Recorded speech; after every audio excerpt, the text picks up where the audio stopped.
I'm Kath Kelly, your Chief Executive. We're in the month of March, and today I'm down here in Leicester in our Urgent Care Centre. Some of you will know that we've been running the Leicester Urgent Care Centre for the last 4 years. Recently, just before Christmas, the team moved to some new facilities which we're keen to show you a bit later on, but this is a service that we're very, very proud of.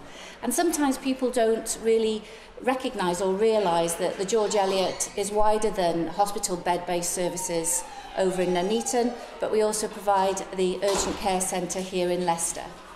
The number of patients that the team get to see here on a daily basis is between 270 or 320 every day, and that's actually more than the number that we see at the George Eliot.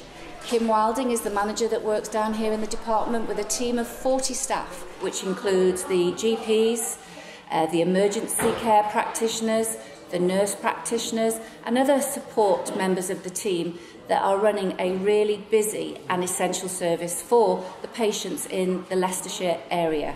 We are very proud of the services that are on offer here at Leicester, and we know that the standard of care and the standard of timeliness of treatment is really high.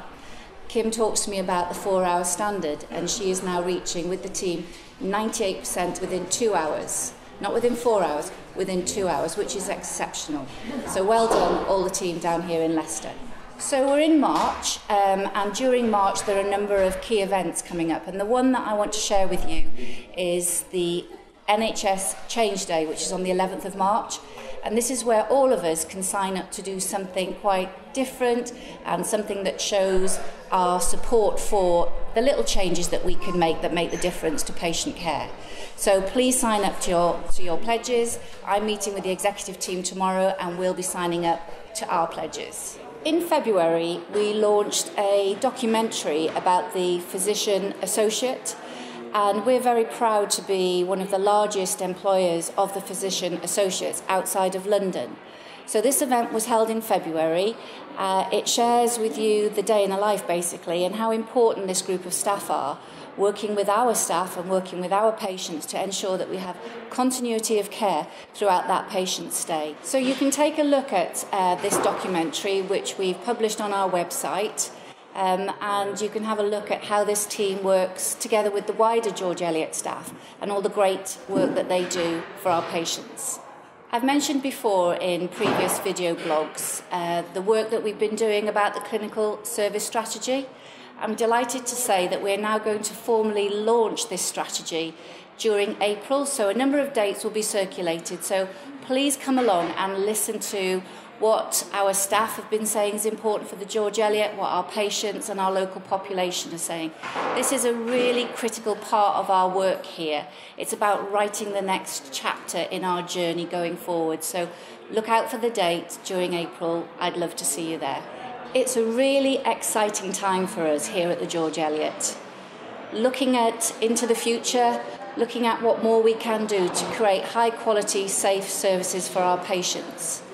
Yes, there's a lot of uncertainty, there's a lot of things that we don't know what the future's going to be, but what I ask is that we really focus on what we're good at, and that is providing that care for patients. So our future is really important, and it's also very exciting. But what we must also consider is looking back over the last 12 months. And the thing about March is that's a time when all the trusts across the country just do a stock take of how they've performed. And that really is critical and will kind of be the bedrock on our reputation going forward. So the NHS Constitution made it very clear what it is we're here to do. So we know that we've got to deliver on our key standards, including 4 hours, cancer, 18 weeks, diagnostics.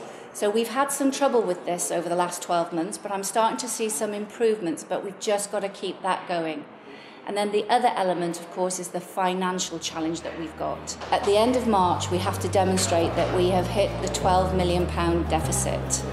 And I'm really aiming for success in this area to show that we as an organisation, that we as the Trust Board can manage the services at the George Eliot, and therefore we can take us into a vibrant future with your support.